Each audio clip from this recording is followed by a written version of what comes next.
U.S. President Donald Trump and Russian President Vladimir Putin are set to hold a key summit in Alaska to discuss the ongoing Ukraine conflict, with both leaders expressing their positions ahead of the meeting.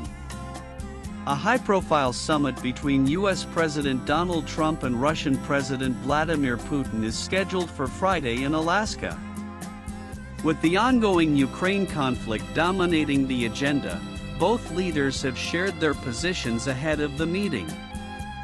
In an exclusive interview with Fox News, President Trump made a bold claim that U.S. has imposed tariffs on India for purchasing Russian oil, forcing Moscow to engage in diplomatic talks.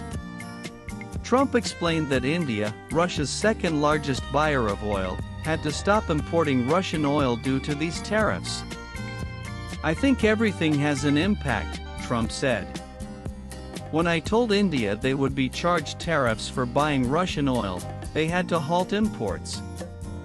He added that Russia then reached out to schedule the meeting, emphasizing the loss of their second-largest customer and potentially their largest, China, played a key role in Russia's decision. Contrary to Trump's statement, India clarified on Thursday that it has not stopped purchasing Russian oil. Indian officials emphasized that imports are continuing purely based on economic considerations, despite U.S. tariff threats. India remains one of Russia's major oil buyers, alongside China, which is Russia's top purchaser. Russian President Vladimir Putin acknowledged and praised President Trump's active efforts to resolve the Ukraine war.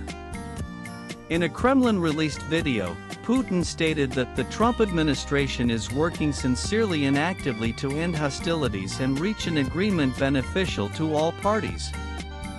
He also hinted at the potential for a nuclear arms control deal with the U.S. that could establish lasting peace between the two countries, across Europe, and globally. Speaking at the White House, President Trump declared that Putin would not mess with him. He acknowledged Putin's desire for full control over Ukraine but insisted that such ambitions would not materialize while he is president. "This is a war that should never have happened," Trump said.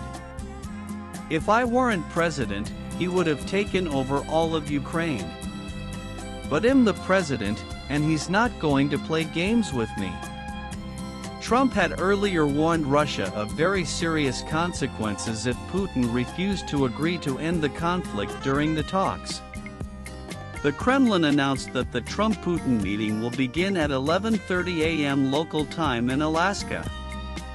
Putin's foreign policy advisor Yuri Ushakov informed the press that the summit will start with an unknown meeting between the two leaders, followed by a session with their respective delegations. The event will conclude with a joint press conference.